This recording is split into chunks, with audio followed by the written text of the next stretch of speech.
जय हिंद दोस्तों। कैसे आप सब? उम्मीद करता अच्छे होंगे। चलिए हम लोग स्टार्ट करते हैं आज का वीडियो। उससे पहले हम लोग देख लेते हैं कि हमने जो हमारा बीएससी फिजिक्स का जो था, हमने सेमेस्टर 1 का पेपर 2 हमने स्टार्ट कर दिया था। ठीक है, पेपर 2 का जो था हमारा एक यूनिट कंप्लीट हो चुका था। कौन सा यूनिट कंप्लीट हो चुका था? तो यूनिट 6 जो था वो हमारा कंप्लीट हो चुका था। ज़रा देखें तो हमारा कौन सा कंप्लीट हो चुका था। देखिए यहाँ पे अगर हम सिलेबस देखें तो सिलेबस की बात करें तो यहाँ पे देखें, आपको सिलेबस यहाँ पे दिख रहा होगा। हम सिलेबस बीएससी फिजिक्स सेमेस्टर 1 का हम लोग देख रहे हैं। ठीक है, यहाँ पे देखिए बीएससी फिजिक्स हम लोग देख रहे हैं सेमेस्टर 1। कौन सा सेमेस्टर देख रहे हैं? तो सेमेस्टर 1 हम लोग देख रहे हैं। और सेमेस्टर 1 में भी हम क्या देख रहे हैं? तो पेपर 2 हमारा चलेगा। ठीक है, तो हम लोग अभी पेपर 2 के लिए पढ़ेंगे और पेपर 2 में हम लोग देखेंगे क्या क्या हमें पढ़नी है। कौन सा हम लोग देख रहे हैं? तो पेपर 2। और पेपर 2 में हमें क्या पढ़ना है उसका सिलेबस यहाँ पे ज़रा एक बार देख लेते हैं, फिर हम लोग आगे बढ़ते हैं। हमारा ये जो लेक्चर होने वाला है, ये लेक्चर नंबर कौन सा होने वाला है? तो हमने अभी तक लेक्चर नंबर 8, जिसमें सेंट्रीपिटल फोर्स हमने अपलोड कर दिया था, लेक्चर नंबर 8 हमारा हो चुका था। ये हमारा होने वाला है लेक्चर नंबर 9। देखेंगे हमारा ये लेक्चर नंबर 9 होने वाला है। ठीक है, बीएससी फिजिक्स सेमेस्टर 1, जिसमें हम लोग पेपर 2 स्टार्ट किए थे, जिसमें एक बुक पढ़ना होता है जिसका नाम है मैकेनिक्स। ये बुक हमें पढ़ना होता है। ठीक है, मैकेनिक्स बुक हमें पढ़नी होती है। ज़रा देखें, ये हमारा न्यू बैच है बीएससी फिजिक्स का। ठीक है, चलिए यहाँ पे हम लोग स्टार्ट करेंगे आज के इस वीडियो में यूनिट 1, जिसका नाम है इलास्टिसिटी, प्रत्यास्थता हिंदी में कहते हैं। चलिए, और पूरा आप लोगों को एक्सप्लेन करके बताऊंगा, हिंदी और इंग्लिश दोनों में आपको बताऊंगा। चलिए, ये हमारा लेक्चर नंबर 9 होने वाला है। चलिए, इसमें यहाँ पे आप देखेंगे कि हम क्वेश्चन आंसर भी करने वाले हैं। क्वेश्चन आंसर कौन सा? तो जो हमारे बोर्ड एग्जाम में पूछे जाते हैं, फाइनल एग्जाम में, यानी कि आप सेमेस्टर 1 का जो फाइनल एग्जाम होता है उसमें जो पूछा जाता है वो क्वेश्चन आंसर भी हम लोग करेंगे। और हम लोग यहाँ पे क्या करने वाले हैं, तो पीडीएफ अब आप लोगों को हर रोज़ के क्लास का पीडीएफ मिलेगा। पीडीएफ कैसे मिलेगा? तो पीडीएफ लेने के लिए आपको हमारे टेलीग्राम चैनल से ज्वाइन होना होगा। तो टेलीग्राम चैनल को कैसे ज्वाइन करेंगे? तो टेलीग्राम चैनल को ज्वाइन करने के लिए आपको वीडियो के डिस्क्रिप्शन में जाना है। डिस्क्रिप्शन में आपको टेलीग्राम का लिंक मिलेगा, वहाँ से आप हमारे टेलीग्राम पे ज्वाइन हो जाएंगे। ठीक है, चलिए, अब टेलीग्राम पे ज्वाइन होने के बाद वहाँ पे आप लोगों को हर रोज़, जैसे कि यहाँ पे मैं अभी क्लास करा रहा हूँ, क्लास खत्म होने के बाद पीडीएफ आप लोगों को अपलोड कर दिया जाएगा। जैसे कि अभी अगर आप देखें तो अभी मैंने अपलोड कर दिया है पहले ही। जब मैंने पीडीएफ इसका बना लिया था तभी ही मैंने अपलोड कर दिया था। चलिए, अभी हमारा क्लास होने वाला है बीएससी फिजिक्स सेमेस्टर 1 के लिए पेपर 2 हम लोग पढ़ेंगे, जिसमें मैकेनिक्स बुक हमारा पढ़ना होता है। ठीक है, चलिए अब हम लोग थोड़ा सिलेबस पे देख लेते हैं कि हमारा क्या कंप्लीट हुआ था और क्या कंप्लीट नहीं हुआ था। देखिए, ये है syllabus BSc physics semester 1 mechanics book का। ठीक है, मैकेनिक्स बुक हम लोग यहाँ पे देखेंगे। मैकेनिक्स बुक का जो सिलेबस है वो हम लोग देखेंगे। अगर आप हमारे चैनल पर पहली बार आएँ तो चैनल को सब्सक्राइब करें, और वीडियो अगर पसंद आती है तो लाइक करें। और अगर आपको नोट्स चाहिए, पीडीएफ चाहिए, तो आप टेलीग्राम में ज्वाइन जरूर हो जाएं, आपके लिए फ़ायदेमंद साबित होगा। ठीक है, चलिए अब हम लोग देखते हैं जो सिलेबस है। सिलेबस में हमें 7 यूनिट, जो कि आप देखेंगे यहाँ पे 7 यूनिट हमें पढ़नी होती है, जिसमें से हमारा जो है यूनिट 6 फ्रेम ऑफ रेफरेंस, यहाँ पे आप देखेंगे तो ये हमारा कंप्लीट हो चुका है। अगर आपने वीडियो नहीं देखा है तो वीडियो आपको हमारे चैनल में मिल जाएगा, वहाँ पे आप लोग जाके देख लेंगे। ठीक है, फ्रेम ऑफ रेफरेंस हमने कंप्लीट करा दिया है। चलिए, अब हमारे पास बचता है 6 unit. Unit 1 elasticity, unit 2 fluid motion, unit 3 surface tension, unit 7 तो ये हमें पढ़ना ही है। तो क्या करेंगे हम लोग, कौन सा यूनिट स्टार्ट करें आप बताएं? तो यूनिट 1 हम स्टार्ट अभी करेंगे। ठीक है, चलिए हम लोग यूनिट 1 स्टार्ट करते हैं। सब और सबसे पहले हम लोग ये देख लेते हैं कि यूनिट 1 जो है इसमें हमें क्या क्या पढ़नी होती है। यूनिट 1 में भी कुछ कुछ खास टॉपिक्स हैं, बस उन्हीं को अगर हम लोग पढ़ लें तो हमारा जो है एग्जाम से सारे क्वेश्चन यहाँ पे लड़ते हैं। ठीक है, चलिए देख लेते हैं हम लोग क्या पढ़ने वाले हैं आज के इस वीडियो में। तो सबसे पहले हम लोग देखेंगे कि कुछ इंपॉर्टेंट टॉपिक्स जो है इस यूनिट का। यूनिट 1 हम लोग स्टार्ट करेंगे, जिसका नाम है इलास्टिसिटी। देखेंगे हमने यहाँ पे लिखा हुआ है। ठीक है, चलिए अब ये कुछ 8 टॉपिक्स हैं, ये कुछ 8 टॉपिक्स हैं जिनको हमें कवर करनी है। ठीक है, ये 8 टॉपिक्स हैं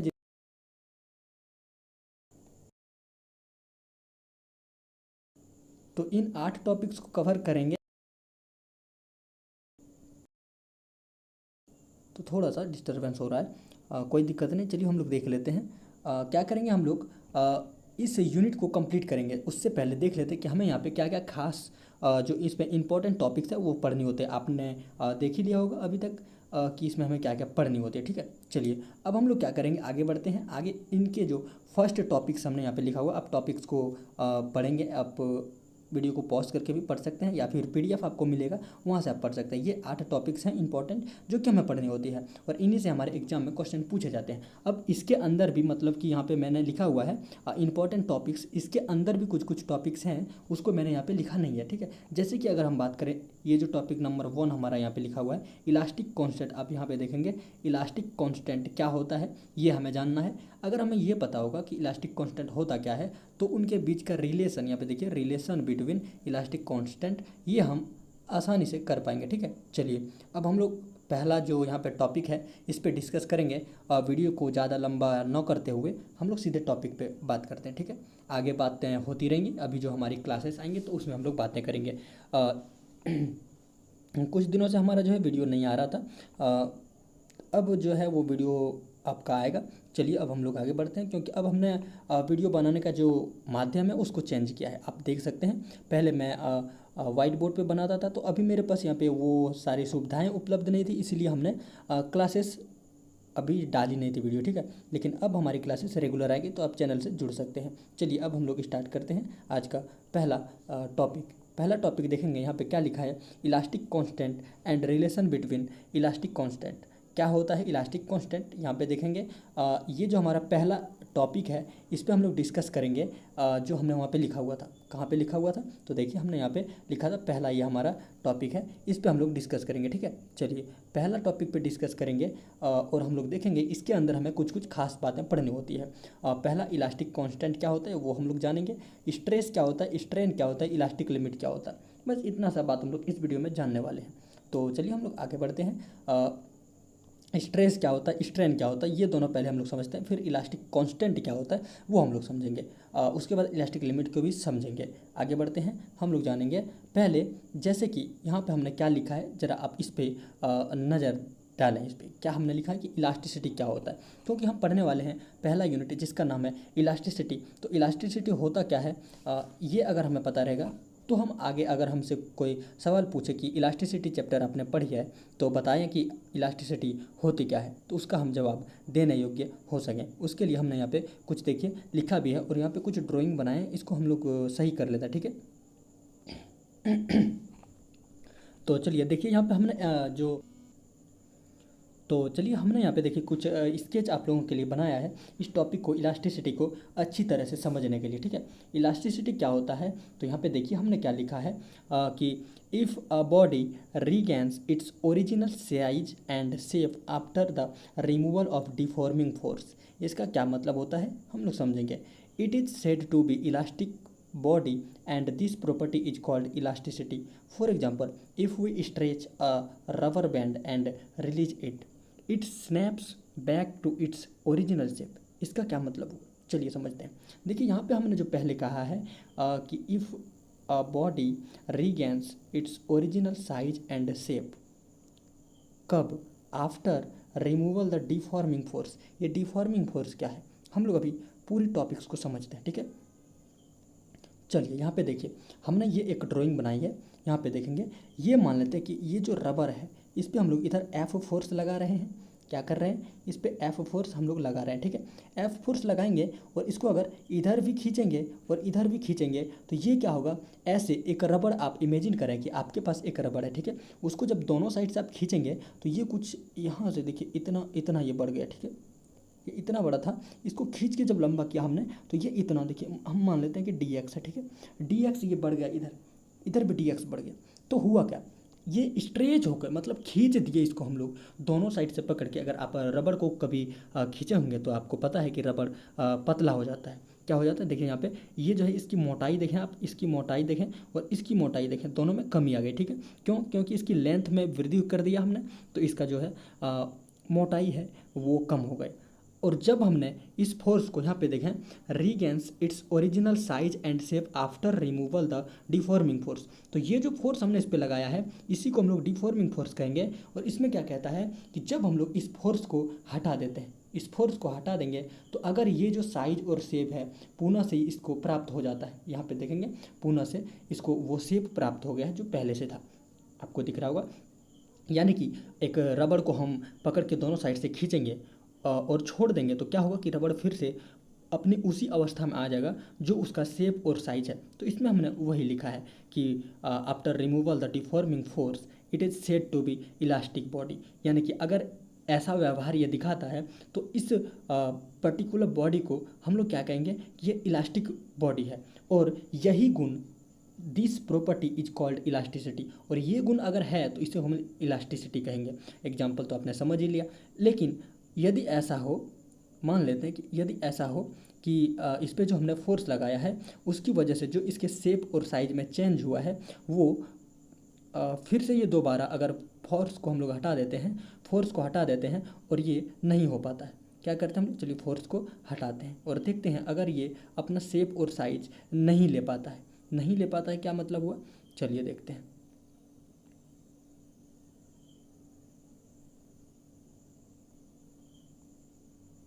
चलिए यहाँ पे देखिए हमने क्या किया, इस पे इधर फोर्स लगा दिया, इधर भी फोर्स लगाया, एफ फोर्स लगाया और उसके बाद इसको खींच के हमने छोड़ दिया तो इसका शेप और साइज जो है वो चेंज नहीं हुआ, मतलब कि थोड़ा सा इसमें चेंज हुआ। तो इसको क्या कहेंगे, तो इसको हम लोग कहेंगे प्लास्टिसिटी, और इसी गुण को हम लोग प्लास्टिसिटी भी कहेंगे। ये देखिए यहाँ पे हमने लिखा है प्लास्टिसिटी।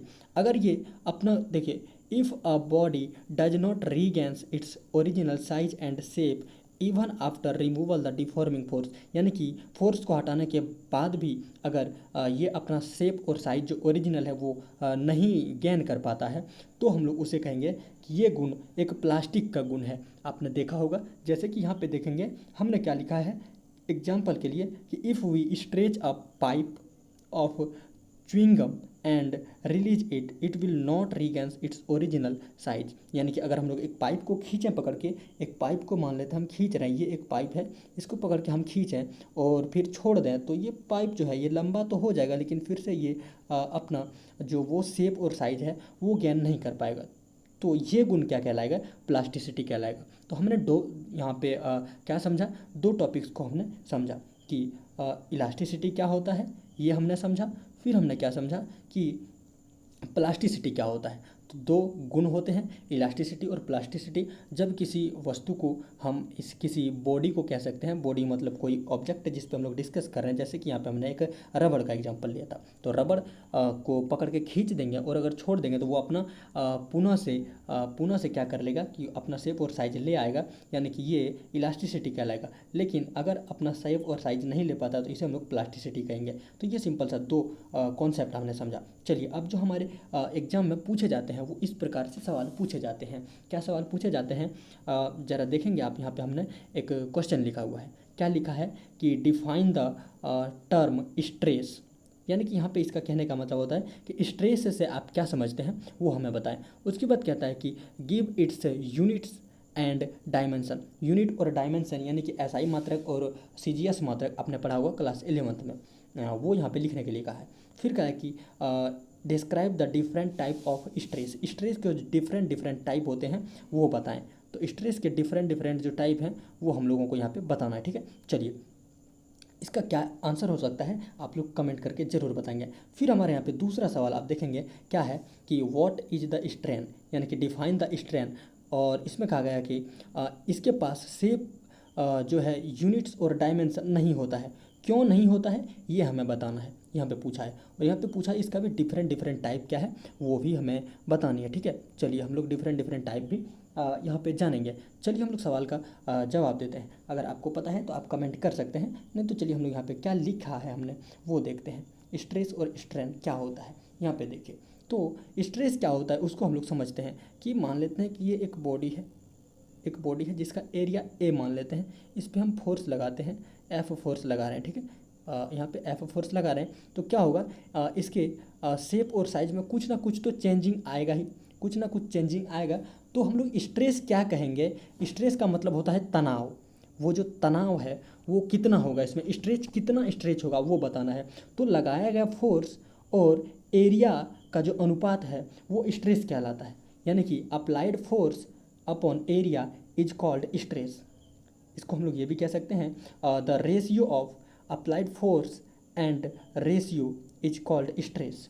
यहाँ पे हमने क्या लिखा है वो समझते हैं। The internal restoring force per unit area of cross section of the deforming force is called stress. यानी कि स्ट्रेस क्या कहते हैं, तो लगाया गया फोर्स पर यूनिट एरिया, यहाँ पे हमने वही लिखा हुआ है, आप लोग देखेंगे per unit area is called stress. ठीक है, अब यहाँ पे फोर्स है तो फोर्स को हम लोग एफ से डिनोट करते हैं और एरिया को ए से डिनोट करते हैं। यहाँ पे देखेंगे एफ और ए हमने यहाँ पे डिनोट किया है। ठीक है, तो एफ और ए यानी कि फोर्स का जो है हम लोग न्यूटन लिखते हैं और एरिया को हम लोग मीटर स्क्वायर लिखते हैं, मीटर स्क्वायर लिखते हैं। ठीक है, चलिए इसको जब हम लोग यहाँ पे माइनस नहीं होगा, जब ऊपर करेंगे तो इस पर माइनस हो जाता है, ये हम लोग लिखेंगे न्यूटन मीटर स्क्वायर। लेकिन इसको जब हम लोग ऊपर ले जाते हैं तो क्या हो जाता है, तो यहाँ पे जो है मीटर पे माइनस का स्क्वायर आ जाता है, माइनस का स्क्वायर आ जाता है। ये आप लोगों को पता होगा कैसे हम लोग ये निकालते हैं। ठीक है, चलिए अब जो ये स्ट्रेस होता है, स्ट्रेस को हम लोग सिग्मा द्वारा डिनोट करते हैं।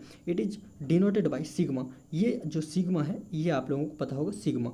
चलिए आगे बढ़ते हैं। आगे हमने यहाँ पे क्या लिखा है कि इसका एसआई मात्रक क्या होता है, तो एसआई मात्रक आपने देखा कैसे हम लोग एसआई मात्रक बनाते हैं। उसके बाद हम लोग सीजीएस मात्रक भी निकालना जानते हैं और डायमेंशन फार्मूला भी हमने यहाँ पे लिखा हुआ है। ठीक है, चलिए अब आगे बढ़ते हैं हम लोग। आगे हम लोग देखते हैं, आगे हम लोग क्या देखेंगे, जो इसके टाइप है। क्योंकि हमने यहाँ पे क्या देखा, पहला हमने आंसर देखा कि क्या स्ट्रेस होता है, वो हमने देखा। फिर इसका यूनिट क्या होता है, डायमेंशन क्या होता है, ये हमने देखा।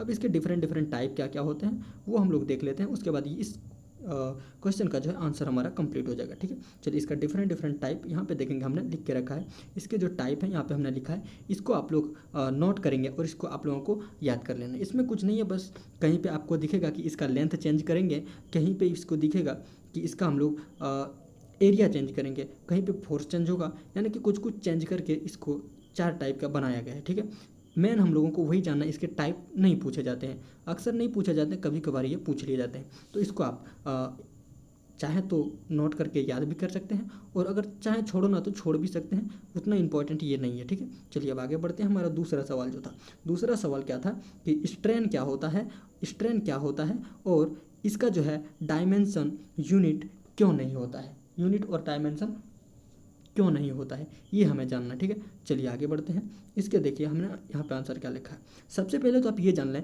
कि ये जो स्ट्रेन होता है इसको हम लोग ईटा से, ईटा आप लोगों ने पढ़ा होगा, ईटा ऐसे ई देके लिख देते हैं तो इसको ईटा बोलते हैं, ईटा से इसको डिनोट करते हैं। ठीक है, पहला बात। दूसरा बात देखें कि क्या होता है स्ट्रेन। अब देखिए यहाँ पे मान लेते हैं कि ये जो है बॉडी है, ये इसकी लंबाई हम लोग एल मान लेते हैं, एरिया ए मान लेते हैं और इसको हम यहाँ पे खींच लेते हैं, दोनों साइड से फोर्स लगा के हम लोग खींच लेते हैं तो डी एल बोल दें या फिर आप कहीं देखेंगे तो डी डेल एल लिखा हुआ मिलेगा। ये हम लोग मान लेते हैं कि इसका जो परिवर्तन हुआ है एरिया में वो ये परिवर्तन हुआ। ठीक है, चलिए तो यहाँ पे देखिए क्या लिखा है कि स्ट्रेन क्या होता है, तो चेंज इन डायमेंशन, तो डायमेंशन में क्या चेंज हुआ तो हम लोग यहाँ पे डी एल बोल सकते हैं या फिर डेल एल बोल सकते हैं। और ओरिजिनल शेप क्या है, तो ओरिजिनल शेप तो यहाँ पे ये है, इसको हम लोग लिख देंगे। ठीक है, तो इसका क्या फॉर्मूला बना, तो change in dimension with respect to original shape is called strain, या फिर ये भी कह सकते हैं the ratio of change in dimension by original shape is called strain. ठीक है, चलिए अब इसका यूनिट क्यों नहीं होता, क्योंकि अभी देखें ऊपर में भी स्ट्रेन, स्ट्रेन के लिए हमने क्या लिखा है डायमेंशन और यहाँ पे डायमेंशन है, यानी कि डायमेंशन का जो भी होगा फॉर्मूला वो क्या होगा एक दूसरे से कट जाएगा। जैसे कि अगर हम बोलें यहाँ पे न्यूटन मीटर स्क्वायर जो ऊपर में अगर था तो नीचे में भी न्यूटन मीटर स्क्वायर यहाँ पे आएगा और दोनों एक दूसरे को ले डूबेगा। ठीक है, चलिए यहाँ पे क्या होगा कट जाएगा दोनों, इसीलिए यहाँ पे डायमेंशन नहीं होता। तो यहाँ पे हमने लिखा भी है कि इसका क्यों नहीं होता है, because strain is the ratio of two equal quantities, दोनों सेम क्वांटिटीज का जो ये है रेशियो है, इसीलिए इसका नहीं होता है यूनिट और डायमेंशन। अब चलिए हम लोग इसका जो डिफरेंट डिफरेंट टाइप है उसको समझते हैं। तो इसके डिफरेंट डिफरेंट क्या टाइप हैं वो हम लोग समझते हैं। तो देखिए इसका 3 टाइप है, एक है लॉन्गिट्यूडिनल स्ट्रेन, एक है वॉल्यूमेट्रिक स्ट्रेन और एक है शियर स्ट्रेन। इनका नाम से ही आपको पता चल रहा होगा, लॉन्गिट्यूडनल यानी कि लेंथ में परिवर्तन होता है। तो यहाँ पे देखें हमने क्या लिखा है चेंज इन लेंथ, यहाँ पे क्या लिखा है देखिए इस पे देखें आप, change in length bye original shape, original जो लेंथ है वो, यानी कि अभी थोड़ी देर पहले हमने बताया था, इसका मान लेते हैं कि लेंथ एल है, और इसको जब हम लोग खींचते हैं तो डी एल मान लेते हैं कि ये परिवर्तन होता है, या फिर किसी बुक में डी एल भी रहता है, ये डेल एल रहता है, ठीक है। तो चेंज जो डेल एल हुआ है और जो ओरिजिनल एल था, इनके रेशियो को हम लोग कहेंगे लॉन्गिट्यूडनल स्ट्रेन, ठीक है। लेंथ में परिवर्तन हो रहा है इसीलिए लॉन्गिट्यूडनल स्ट्रेन। अगर वॉल्यूम में इसका चेंज होगा, मान लेते हैं कि इसका वॉल्यूम भी है और इसको हमने जब खींचा तो डी भी वॉल्यूम में चेंज आ गया, ठीक है।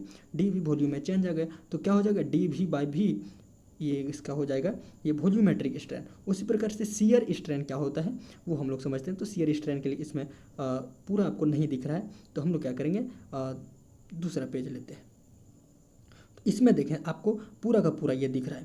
तो इसमें देखिए क्या लिखा हुआ है, relative displacement between two parallel planes by distance between parallel planes. तो स्ट्रेन क्या होता है, शियर स्ट्रेन। शियर स्ट्रेन कहने का मतलब होता है कि ये मान लेते हैं कि हमारे पास एक शेप है और इसका ये वाला जो इसका शेप है, इस शेप का इधर वाला साइड है, ये क्या है, एकदम फिक्स है, और इस पर हम लोग फोर्स लगाते हैं। एफ फोर्स अगर लगाएंगे तो ये क्या होगा, यहाँ से तो खिसकेगा नहीं, इसलिए ये यहाँ से खिसक जाएगा, ये यहाँ से खिसक जाएगा, और हम लोग यहाँ पे इस पे क्या करेंगे, एंगल को मेजरमेंट करेंगे, एंगल को। तो ये हमारा होता है शियर स्ट्रेन। आई थिंक ये आपको समझ में आया होगा। तो नेक्स्ट क्या है, हम लोग चलिए देखते हैं नेक्स्ट हमें क्या देखना है।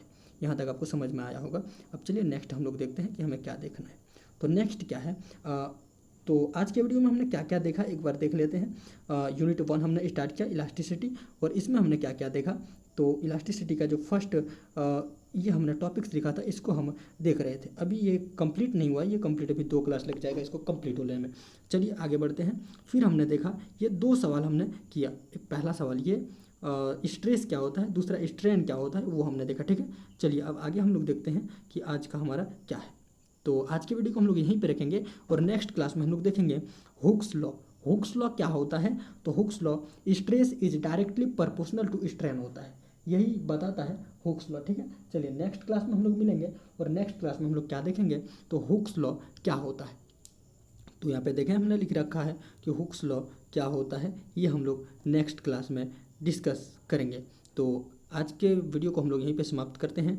Thanks for watching. मिलते हैं नेक्स्ट क्लास में। आज का जो हमारा वीडियो है वो आप लोगों को कैसा लगा, एक्सपीरियंस आप अपना ज़रूर शेयर करें। Thanks for watching. मिलते हैं नेक्स्ट वीडियो में। जय हिंद।